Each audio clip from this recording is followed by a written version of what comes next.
2024 का लोकसभा चुनाव के मात्र 8 महीने बचे हैं और इस दरमियान एनडीए अपने लगातार अलग अलग साथियों को जोड़ने की कवायद में जुड़ी हुई है, नए नए साथियों को जोड़ रही है। वहीं जो विपक्ष है वो भी इंडिया नाम का गठबंधन बना करके अलग अलग दलों को जोड़ने की कवायद में है। और फिलहाल एनडीए ने अपने साथ अपने पुराने साथी जो 5 साल पहले उसका हिस्सा थे, वापस से उनको अपना हिस्सा बनाया है। हमारे साथ ओम प्रकाश राजभर जी हैं। राजभर जी, 5 साल बाद वापस से एनडीए का हिस्सा बने हैं। इस 5 साल के दरमियान बहुत कुछ कहा है आपने एनडीए को, एनडीए ने आपको, पर वापस से दिल मिले हैं। कारण क्या है और मुहिम क्या है? देखिए, कारण है कि देश में समाज वही तरक्की कर सकता है जिस समाज का इतिहास अपना हो जाने। इतिहास के मामले में भारतीय जनता पार्टी ने राजभर महाराजा सुहेलदेव जी के नाम पे डाक टिकट जारी किया, सुहेलदेव ट्रेन चलाया, उनके नाम से जहां उनकी जन्मस्थली है वहां मूर्ति और उसके सौंदर्यीकरण के लिए धन अलॉट किया, एक इतिहास उजागर किया। दूसरा, जो गरीबों के लिए हम लोग लड़ाई लड़ रहे हैं, तो सत्ता से बाहर रह करके हम लोग कुछ कर नहीं पा रहे हैं। अब जैसे आयुष्मान कार्ड बना, सत्ता मजबूरी है, छोटे दलों के लिए सत्ता मजबूरी है, छोटे दलों के लिए विचारधारा की कोई जरूरत नहीं। विचारधारा तो है, हमारी भी विचारधारा गरीबों का इलाज फ्री हो, तो उसमें भारतीय जनता पार्टी ने 5 लाख का जो आयुष्मान कार्ड जारी किया, 5 लाख गरीबों के इलाज के लिए। तो जो जागरूक लोग हैं तो बनवा लिए, जो नहीं जागरूक बेचारे हैं वो नहीं बनवा पाए, उसके लिए अलग व्यवस्था है। जैसे कि सरकारी विवेकाधीन कोष से सरकारी धन हम लोग अपने लेटर पैड पर लिख करके, विधायक लोग लिख करके देते हैं, तो वो भी धन अलॉट होता रहता है। लेकिन मैं दावे के साथ कह सकता हूं कि जब मैं क्षेत्रों में जाता हूं तो विधायक निधि से जो इलाज के लिए पैसे मिलते हैं उसकी जानकारी बड़े पैमाने पर अगर किसी ने दिया तो भारतीय समाज पार्टी ने दिया है। दूसरी चीज आप उठा के देखिए, आपकी पार्टी ने या जानकारी, अच्छा जानकारी जब हम भारतीय जनता पार्टी के साथ आए तब मुझे भी इस बात की क्योंकि मैं पहले विधायक था भी नहीं, तो जानकारी थी नहीं। आने के बाद जब मुझे ऐसा पता लगा कि नहीं ऐसी व्यवस्था यहाँ है, तो उसका प्रचार प्रसार मैं मीटिंगों में करता था। उसका नतीजा निकला कि मुख्यमंत्री योगी आदित्यनाथ जी को सदन में भी कहना पड़ा था कि उत्तर प्रदेश में गरीबों के इलाज के लिए सबसे ज्यादा रुपया अगर कोई दिया तो ओम प्रकाश राजभर ने दिया है। पर अभी तक एक बड़ा मुद्दा जिसको आप उठाते थे, जातिगत जनगणना की मांग, उसको तो कह दिया है भारतीय जनता पार्टी ने। ठीक है, वो भारतीय जनता पार्टी का इशू है ना, हमारा इशू तो नहीं। पर गठबंधन में आते समय कॉमन मिनिमम बिल्कुल चीजों पर बैक होना पड़ता है। और दूसरी चीज, फिलहाल आप इस पर बैक हुए हैं, नहीं आपको नहीं चाहिए जातिगत जनगणना? बिल्कुल हम उसके पक्षधर हैं। देखिए, जैसे राम मंदिर के बहुत लोग विरोधी थे ना, राम मंदिर बन रहा है, तैयारी होने वाली है, अब सब लोग मान गए जो विरोधी लोग थे सब लोग मान गए कि नहीं, राम मंदिर भव्य मंदिर बन रहा है। आप जाएंगे दर्शन करने? तो नहीं जाएंगे। अच्छा, भारतीय जनता पार्टी के लोग ये कहते हैं कि उन्होंने तमाम राजभर नेताओं को प्रोजेक्ट किया, एक आदमी को कैबिनेट मिनिस्टर भी बना दिया, राज्यसभा भी भेज दिया, पर कोई राजभर का प्रतिनिधित्व नहीं कर पाया। आप जरूरी हो गए थे, मजबूरी हो गई थी, इसलिए आपको लाना पड़ा? नहीं, देखिए, सच्चाई यह है कि नेता बना देना, नेता बनना बड़ा कठिन काम है। बना देना आसान है, बनना बड़ा कठिन है। तो वो जो आप लोडर और लीडर वाली बात कहते थे, क्या आप मानते हैं कि वो बात जो लोग बनाए गए वो लीडर थे? धरातल पे काम करना, काम करके नेता बनना और किसी पार्टी के सहारे जाति आधार पर नेता बन जाना, जमीन आसमान का फर्क है दोनों में। तो मतलब जो लोग हैं उनको प्रोजेक्ट किया गया है पर वो प्रतिनिधित्व नहीं कर पा रहे थे। अगर वो किए होते तो आज मेरी जरूरत नहीं पड़ती। हाँ, तो मतलब भाजपा को एक बार सोचना चाहिए कि उनको मंत्री की जगह आपको मंत्री बना। नहीं, मुझे देखिए, मेरा कहना सिर्फ इतना है कि गरीबों के विकास के लिए जो हमारी सोच है, देखिए, हम हमेशा शिक्षा को लेकर के, एक समान अनिवार्य फ्री शिक्षा को लेकर बराबर लड़ते हैं। गरीबों के इलाज फ्री हो इसके लिए हम बराबर लड़ते रहते हैं। हम बराबर कहते हैं कि महिलाओं की आधी आबादी है तो लोकसभा विधानसभा में सीटें आधी आरक्षित हों, नौकरियों में आधी सीटें आरक्षित हों, शिक्षण संस्थाओं में प्राइवेट हो चाहे सरकारी आधी सीटें आरक्षित हो। ये बात तो बराबर हम बोलते हैं। हम बराबर कहते रहते हैं कि भाई जो अति पिछड़ी जाति है, दलित जाति है, जो गरीब कमजोर वंचित है, उनको जिनको हिस्सा नहीं मिला उनको हिस्सा दिलाना हमारा यही मकसद है। उस मकसद में हम तभी कामयाब होंगे जब सत्ता के साथ रहेंगे। अच्छा ये बताइए, घोसी की जनता के साथ जो हुआ, क्या वो ठीक हुआ? जिस तरीके से दारा सिंह चौहान वहां से चुने गए, फिर अपने फायदे के लिए वहां से इस्तीफा दिया, वापस से चुनाव में गए हैं, जनता किस पर विश्वास करे? दोनों लोग हैं, दोनों लोगों का इतिहास जरा पढ़िए, दोनों लोगों के इतिहास को पढ़िएगा तब। अभी दोनों लोग वही जो दो प्रत्याशी हैं सपा के, सपा नारा देती है पीडीए की, तो पीडीए के आगे उनको जे जोड़ना चाहिए ना, पीडीए करना चाहिए था, लेकिन पीडीए वकालत करते हैं अखिलेश जी। पीडीए जे का मतलब क्या है? जनरल। अगर पी माने पिछड़ा, डी माने दलित, ए माने अल्पसंख्यक, तो जे माने जनरल होना चाहिए ना, लेकिन खाली वो पीडीए की बात करते हैं। अब टिकट किसको देते हैं? जे को। तो कहाँ उनका पीडीए है? जी को जनरल को देते हैं, तो फिर कहाँ उनका पीडीए है? और दूसरी चीज, इतिहास उन्हीं के लोग बताते हैं। मैं समाजवादी पार्टी में था, तब उन लोगों ने मुझे बताया कि जब मेरी जरूरत पड़ती है तो वो साथ नहीं देते हैं। जब मैंने भी वकालत किया था विधानसभा 2000, आप भी उनके साथ रहे। जो पीडीए की बात की जाती है, क्योंकि आपने तमाम बातें मन से उनके लिए कही हैं, मतलब उनके समर्थन में कही हैं, क्या पिछड़ों को जो सम्मान मिलना चाहिए था, जिस पीडीए का जिक्र करते हैं, उसके बारे में क्या कहना अखिलेश? देखिए, जब सत्ता में रहते हैं तो पीडीए याद नहीं आता है। यादव के बाद जाति, देखिए देश कृषि प्रधान देश है, पहले था, अब जाति प्रधान देश है। जाति में यादव के बाद समाजवादी पार्टी के साथ 18%, 9% यादव, 18% मुसलमान वोट देता है। जुल्हा दुनिया अंसारी, साईं दर्जी, फकीर शेख सैयद पठान, कई तो सिपाही दरोगा बनाए हैं, जरा इन्हीं से पूछ लीजिए, किसी समाजवादी पार्टी से पूछिए तो कहेंगे कि ओम प्रकाश राजभर गलत बोलते हैं। अरे जब तुझे वोट देने वाले व्यक्ति को तूने नहीं पूछा भैया, तो फिर राजभर को क्यों पूछोगे? नाई गुण पाल प्रजापति बिंद किवट मल्ला क्यों पूछोगे? आरकर बंसी बंजारा बहलिया खंघार को क्यों पूछोगे? बनिया को क्यों पूछोगे? ये तो खाली वोट लेने के लिए, दिखा के वोट लेने के लिए ही सबको रखे हैं। सरकार रही, हम उत्तर प्रदेश के एक थाना का नाम बताइए जिसमें कम से कम 6-7 यादव न हो। हमारी बात तो कड़वी लगती है समाजवादी पार्टी को, उसी में नाई को दिए होते, गोड़ को देते, विश्वकर्मा को देते, लोहार को देते, बिंद को देते, मल्ला को देते, राजभर को देते। कहते हैं कि आपने भी आप राजभर की पार्टी चलाते हैं, कितने राजभरों को आपने टिकट दिया, ये तो आप पर भी आरोप लगते हैं। नहीं, जो लगाता है वो खुद लड़ा है। मुख्तार अंसारी खिलाफ कौन चुनाव लड़ा था बताइए?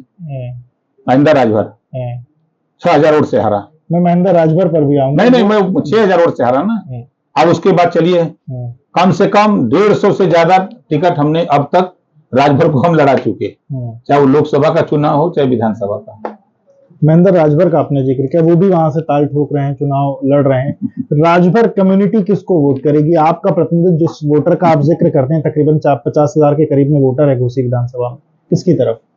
आपने भी बताया ना कि जब मंत्री फेल हो गए तो संतरी क्या करेगा? मतलब सब आपके पास है पोटली। देखिए, 5%, 10% अपवाद हर जाति में है। हम नहीं कहते कि 100% कोई जाति किसी के साथ है। तो 90%, 95% अगर भारतीय जनता पार्टी के साथ है, ओम प्रकाश राजभर ने काम किया तब ना लोग साथ हैं।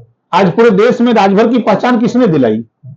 आपके टीवी स्क्रीन पर सबसे ज्यादा राजभर की चर्चा अगर किसी ने कराई तो ओम प्रकाश राजभर ने। आज महाराजा सुहेलदेव जी को भारतीय जनता पार्टी ने चाहे यूनिवर्सिटी बनाया हो, चाहे मेडिकल कॉलेज बनाया हो, चाहे ट्रेन चलाई हो, भारतीय समाज पार्टी बनी, सुहेलदेव जी को उजागर किए तब ना। एक बड़ा वोट उनको भी समझा कि बड़ा वोट है, इसको हम कैसे लें। प्रयास उन्होंने भी किया, लेकिन समाजवादी पार्टी ने कभी नहीं प्रयास किया, बसपा ने कभी प्रयास नहीं किया, कांग्रेस ने कभी प्रयास नहीं किया। तो मकसद हमारा कहने का कि जब इतने प्रयास के बाद भी नहीं हाथ लगा, तो इस संतरी लोग जो हम घूम रहे हैं ये क्या करेंगे? अब पर्चा खारिज हो गया, जिसको पर्चा भरने का शऊर ना हो, जिसको अब बता तो रहा हूं, जिसको एमएलए का फुल फॉर्म न पता हो, वो उसको चुनाव लड़ाया ओम प्रकाश राजभर ने। पता कर लीजिएगा, मुख्तार के खिलाफ चुनाव लड़ाया था जिसको एमएलए का फुल फॉर्म पता नहीं, राष्ट्रगान और राष्ट्रगीत क्या होता है उसको पता नहीं, उसको चुनाव लड़ाया था एमएलए का, उसको चुनाव लड़ाया एमपी का। पर एक समय तो आपका सॉफ्ट कॉर्नर था मुख्तार के लिए। मैं मुख्तार के खिलाफ चुनाव लड़ाया था 2017 में, पता करिएगा। 6000 वोट से हारा राजभर। उसमें भी कोई राजनीति थी क्या? नहीं, कोई राजनीति भाई, 6000 से हारा, राजनीति क्या थी? एक बड़ा वोट वहां है, जिस तरह घोसी में 65,000 वोट है, उसी तरह वहां 70,000 वोट है। मऊ सदर में लोग गिनते नहीं थे, हमने गिनती करा दिया। तो ये बताइए, जो अभी एनडीए सबको इकट्ठा कर रही है, पिछले चुनाव में हमने देखा आपने एक बड़ी भूमिका निभाई छोटे दलों को एक साथ लाने में। अलग अलग बैठकें आप करते थे, शिवपाल जी के पास जाते थे, ओवैसी को साथ ले आते थे। इस चुनाव में क्या करने वाले हैं, किसको साथ लाने वाले हैं, क्या देखने को मिलने वाला है?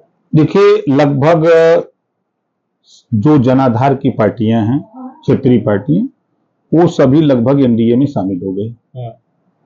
अब जो छिटपुट बचे भी हैं, वो भी ताक रहे हैं कि मिल जाते राजभर जी तो हम लोग उधर चलते। कौन कौन देख रहा है आपके? बहुत लोग हैं जो 2 जिला, 4 जिला, 3 जिला, 1 जिला में जो लोग अपना बाजा उजा बजा रहे हैं, वो लोग भी चाह रहे हैं तो ले चलेंगे सबको घेर घार के। बहन जी कहाँ रहेंगी? उन्होंने तो ऐलान कर दिया करके। नहीं, पिछले दिनों आपने कहा था एक समय कि आप बहन जी के साथ जा सकते हैं, कोई बातचीत ऐसी हुई है? बातचीत तो होती रहती है, जा सकते हैं। अब वो नहीं माने, उन्होंने कहा कि नहीं हम अकेले लड़ेंगे, तुम कहीं अपना रास्ता देख लो। तो मैं कहा तब ठीक है, तो फिर रास्ता तो हम कहीं खोजबे करेंगे। तो रास्ता मिला, फिर चल दिए। तो लेकिन लोग आपको लेकर के कह रहे हैं अगर जल्दी मंत्री नहीं बनाया गया तो वापस अब जो है। ये वो लोग कहते हैं जो आस लगाए लंबे समय तक। अखिलेश यादव जी कहते थे ना चाचा को कि ये बीजेपी का बी टीम है। जब उनको बंगला मिला, सिक्योरिटी मिली, सदन विधानसभा के अंदर भी अखिलेश जी ने इस बात को कहा था। और शिवपाल जी बड़े नेता हैं, पुराने नेता, अनुभवी नेता हैं, अखिलेश जी से अच्छे नेता हैं, ऐसा नहीं है। पार्टी को, समाजवादी पार्टी को बनाने में उनकी बड़ी भूमिका है, आगे बढ़ाने में बड़ी भूमिका है। लेकिन उन्होंने भी पार्टी बनाई। वो भी बेचारे हमारे ऊपर आरोप लगाते हैं कि दुकान लगाए हैं। भाई आपने भी तो दुकान खोली लेकिन आपकी दुकान नहीं चली है, राजभर की दुकान तो चल गई। मतलब माल बिकाऊ है आपकी दुकान में? नहीं, अब उनके दुकान में तो कोई गया ही नहीं है, उनकी दुकान नहीं चली। हमारी दुकान तो चली ना, हम 6 एमएलए पैदा कर लिए ना। वो तो खुद समाज लौट के चले गए, लाखों हजारों लोगों को धोखा दे दिया। जो समाजवादी पार्टी से नाराज लोग थे वही ना शिवपाल जी के साथ गए, और शिवपाल जी सबको छोड़ करके समाजवादी पार्टी के सिंबल पे चुनाव लड़ गए। अकेले लड़े होते अपनी पार्टी से, तब भी दम था। आपको क्या लगता है शिवपाल जी अब वहां रहेंगे? आपकी कोई बातचीत? अब भाई 2 घंटा 12 मिनट में 27 बार मुख्यमंत्री जी ने कहा कि जल्दी लौट आओ, समय है, अभी आ जाओ। तो कहीं ना कहीं अंदर बात हो रही, तभी इतनी विधानसभा के अंदर इतनी तगड़ी बातचीत हुई। तो मतलब इस बात का कुछ दम है कि कोई बातचीत चल रही है? बिल्कुल दम है। वो जान रहे हैं कि वहां कुछ है नहीं। देखिए, अब समाजवादी पार्टी को लंबे समय तक इंतजार करना पड़ेगा कि शायद मौका मिल जाए। वैसे ही बिलारी की भाग से सिकहर टूट जाए, नहीं तो फिर मिलना नहीं है। अच्छा, कल जिस तरीके से दारा पर स्याही फेंकी गई उसके क्या मायने? क्योंकि अखिलेश यादव आरोप लगा रहे हैं कि वैसे तो सबको गिरफ्तार कर लिया जाता है, पर ये उनकी अपनी चाल है, इसलिए कोई ये पिछड़े दलित अल्पसंख्यक के साथ अन्याय है। ये समाजवादी पार्टियों की चाल है। इन्होंने जो हरकत की, आप अगर उस वीडियो को देखिए तो पहले से इनकी प्लानिंग थी समाजवादियों की कि देख, जब कोई माला पहना रहा, मैंने सुना वीडियो, कोई माला पहना कर अब आ गल तैयार रहा, ऐसा उसमें से आवाज आ रही है किसी की। तो ये समाजवादी पार्टियों की चाल है। ये मास्टरमाइंड कौन है? समाजवादी पार्टी की सरकार रहती थी, उसको क्या कहते थे लोग? गुंडों की सरकार। तो ट्रेंड लोग हैं इसके मास्टरमाइंड हैं। यही लोग हैं जो चौहान, बिंद, केवट, मल्ला, पाल, प्रजापति, नाई, गोड़, कुम्हार, लोहार को नहीं आगे बढ़ने देते थे। 4 बार की सरकार में एक आदमी को बढ़ा दे जिसको आगे बढ़ाए हो। भारतीय जनता पार्टी ने तो माननीय संजय निषाद को भी नेता बना दिया। भारतीय जनता पार्टी ने माननीय अनुप्रिया पटेल जी को भी नेता बना दिया। भारतीय जनता पार्टी ने मायावती जी को भी नेता बना दिया। भारतीय जनता पार्टी ने ओम प्रकाश राजभर को भी नेता बना दिया। वो कई लोगों को बनाए हैं। वो तो शोषण करते हैं। हम दुनिया की बात क्या करें? हमको लिए और अपनी पार्टी का प्रत्याशी हमको दे रहे हैं कि हमारी पार्टी का प्रत्याशी होगा, सिंबल आपका होगा। हमको यही समझौता होता है। कहा तो रहना रहो, नहीं जाओ। एक टिकट हमने उसमें बयान दिया था कि एक भी सीट नहीं देगा अखिलेश, तब भी साथ रहूंगा। बयान दिया था उस समय, याद होगा। यही कारण था कि जो उन्होंने कहा सब मानना पड़ा आपको। अब भाई कहाँ जाए उस समय?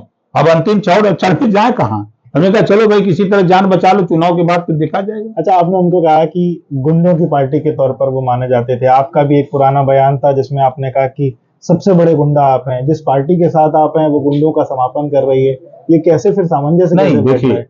मैं जो बोलता हूँ हाँ, उन गरीब, कमजोर, वंचित, शोषित का जो मनोबल दबाया गया है, जो गुंडों द्वारा उनको प्रताड़ित किया गया है, उनके मनोबल को बढ़ाने के लिए हम कहते हैं। अब उनको लगता है कि यार तो हमारा नेता उनसे तगड़ा है, तो उनका मनोबल बढ़ता है तो वो आगे बढ़ते हैं, तब वो बढ़कर के शिक्षा की तरफ, स्वास्थ्य के प्रति, सामाजिक जीवन में, राजनीति के प्रति उभर के आगे आते हैं। हमारा उसके पीछे कहने का तात्पर्य था।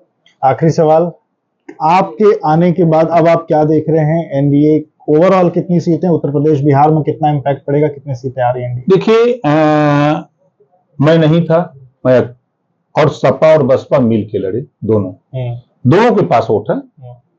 अकेले जीतने के लिए किसी के पास वोट नहीं है, ये सही बात है। चाहे सपा जितना चिल्ला ले, चाहे बसपा चिल्ला ले, कांग्रेस चिल्ला ले, अकेले कोई के पास दम ना हो कि कोई जीत ले। मिल के दोनों लोग लड़े, 64 सीट जीते। अब दोनों अलग हो गए, उस 64 पर कैसे मुकाबला करेंगे? अब बचता है 6 सीटें, हम जहां प्रभाव हमारा है, 6 सीटें वहां। वो कौन कौन सी 6 सीटें? वो जैसे अंबेडकर नगर, जौनपुर, घोसी, गाजीपुर, लालगंज, आजमगढ़, ये 6 सीटें आप उसमें जोड़ दीजिए, 64 में 70, अब बची 10 में दोनों अलग अलग लड़ रहे हैं, तो कहां जीतेंगे? तो मतलब 80 सीट। और क्या, कहां ही जीती है? के ना वोट देता है, कोई वोट देने को तैयार है, चाहे जितना एक आपके यहाँ प्रेस करके बोल लें, टीवी पर आके बोल लें, लेकिन धरातल पर इनको कोई वोट देने वाला नहीं है। बहुत बहुत शुक्रिया बात करने के लिए। तो आप ओम प्रकाश राजभर जी को सुन रहे थे, जो फिलहाल एनडीए के साथ आ चुके हैं, और दावा इनका फिर से है कि भारतीय जनता पार्टी उत्तर प्रदेश में सभी 80 की 80 सीटें जीतने जा रही है।